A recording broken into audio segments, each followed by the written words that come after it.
बिस्मिल्लाहिर्रहमानिर्रहीम अस्सलामु अलैकुम। जद्दा से इंतहाई अफसोसनाक खबर सामने आई है। एक पाकिस्तानी वर्कर ने खुदकशी करने की कोशिश की है और उसने सीमेंट का गारा खा लिया था, जिसकी वजूहात तो अभी तक सामने नहीं आ सकी हैं, लेकिन अल्हम्दुलिल्लाह उस शख्स को बचा लिया गया है। आइए आपको इस वाक़े के बारे में डिटेल से बताते हैं। जद्दा में डॉक्टरों ने सीमेंट निकलने वाले पाकिस्तानी कारकुन को बचा लिया। सऊदी अरब में जद्दा के किंग अब्दुल अजीज़ अस्पताल के डॉक्टरों ने सीमेंट खाने वाले पाकिस्तानी वर्कर की जान बचा ली।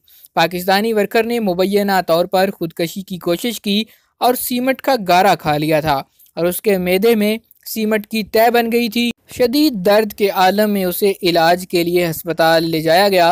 यहाँ पर उसे एमरजेंसी वार्ड में दाखिल किया गया।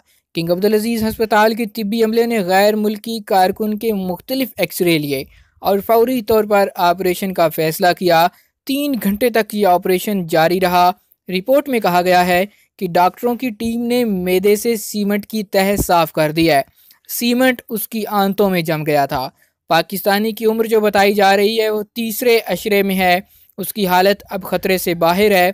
सेहत हुकाम ने उसके बारे में जो खबर दी है उस बारे से यही जाहिर होता है कि अब वो किसी भी एमरजेंसी की सूरत हाल से बाहर निकल चुका है। अल्हम्दुलिल्लाह कि बर वक्त तिब्बी इमदाद मिलने पर इस शख्स की जान बचा ली गई। आइए हम सब लोग दुआ करते हैं कि अल्लाह ताला उस पाकिस्तानी भाई की मुश्किलात को दूर फर करे, जिसकी बिना पर उसने ये इंतहाई कदम उठाने की कोशिश की, और उसको शिफाए कामिला आइज़ा नाफिया नसीब फरमाए।